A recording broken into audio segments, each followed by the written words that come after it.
Turns out it's a bull. So go into stalk mode. He's down there feeding, and I see an elk down there. Turns out it's a bull. So go into stalk mode. He's down there feeding, gives me the opportunity to stalk on him, so I do.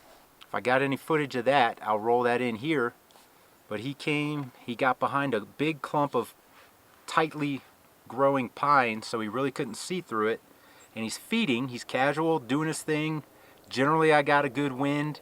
When it would stop, I had to stop moving because I was making a little bit of noise walking. So if the wind stopped and was still, I had to stop, wait for a breeze, get those leaves rattling around so I could keep going forward. I get to 42 yards. I didn't know how far I got, but I got to a spot where I knew he would be in range.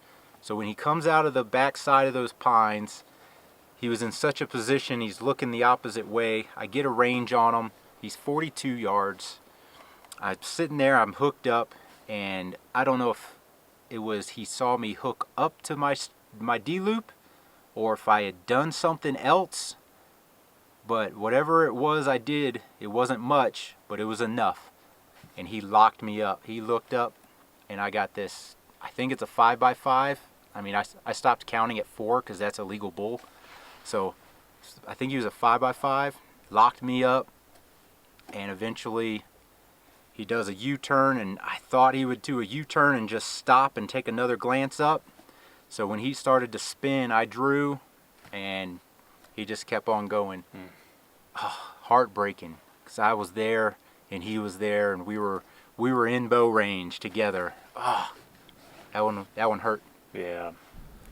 So then I was up. Now Brian's first shooter. Bad wind started right then. I actually didn't really have a plan because I figured we wouldn't get on anything that morning. So I just looked at the map, picked a route. We did this big loop.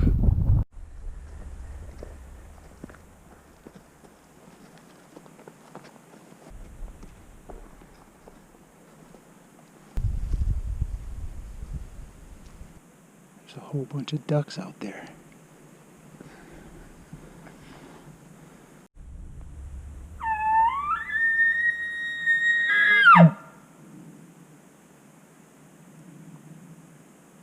Yeah, I forgot my rain gear at the truck, or at the tent, and luckily we got lucky there, it passed.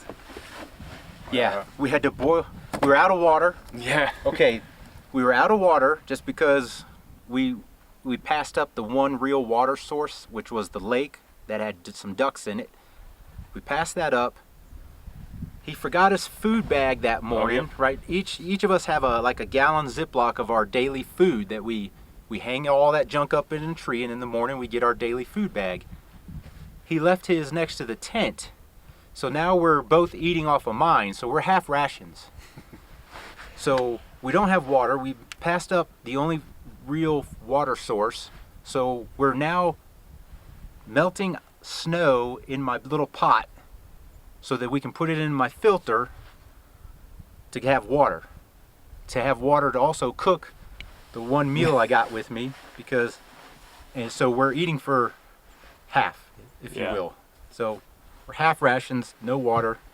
And life was real right then. Storm was rolling through. Storm was rolling through, and sky was split. We had blue right here and gray right here, and it was kind of, we were like right in the border. So we got sprinkled on a little bit. Yeah, got lucky. He didn't have his rain jacket with him for the first time that day. Yep. And we dropped down into this drainage. We're back to the spot that Chris had called me in. I felt I still wanted to sit that drainage. So we're in the drainage. Chris says, I'm gonna go sit the meadow again. And so I'm sitting there, I'm plugged my phone in, drinking some water, and I hear snap. So I grab my bow and I'm like, Chris doesn't even know, he just bumped elk right to me. And then it sounds like a freight train going through the woods, and I'm like, oh crap, I'm gonna get run over. And they turn and go up the hill. I never see them, I just hear it. Like, you couldn't miss the amount of noise they were making. And then Chris cow calls over the hill to me, which is kind of like, Chris has a goofy cow call and I can pick it out. So I'm like, that was Chris. So I'm going up there, and this is where. So I'm going up, and I'm going to kind of sit where we did the stalk the previous night, where he was going for those cows. Well, as soon as I get to the corner of the meadow, I peek up in there slowly, and I see this big tan thing, and I go, I don't remember a rock or a log being right in the middle of the field. Ugh. We're going to relocate because of the wind. It's pretty brutal. So what happened was, I went up to the meadow. What happened was, I went up to the meadow and peeked up over a little pine tree. I saw the big gray thing, or this big tan thing.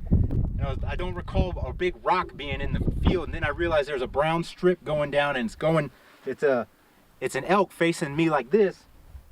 I see the brown strip. I'm like, oh, so I duck down.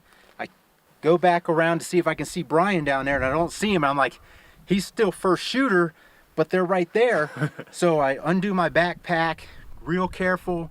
I don't see Brian. I put my backpack down. I get over, and by the time I get back over to this other pine tree where I was going to slip up and have them at about 40-45 yards, when I raised up, they're already running away from me. Even though there's no way they saw or heard me, the wind was just a little bit going that way. Very gentle. Very gentle. So when I get up, I see 30 elk just running left to right. The big bull is way up the meadow, goes across. There's cow calls going on. They're breaking limbs going through the woods. I thought they might hit the woods and go down, which was where Brian was. So I knew he'd be down there with his bow ready, because there's no way you're going to not hear that. And then there was a mule deer doe and a mule deer buck run across. Like, I blew out everything up there. So that was awesome, but man, I was this close to the elk, and I thought I was in like Flynn, because they had no idea I was there until they knew I was there. We had a bugle at camp this morning, but it sounded like it was down on the private, Which would be back that way. Yeah, so we've circled this entire mountain. I think we've blown all the elk out here, so we feel bad for the outfitter that's in there right now. Yeah, we're up top. We just struggled to get up top. And then this old guy shows up. This old guy shows up.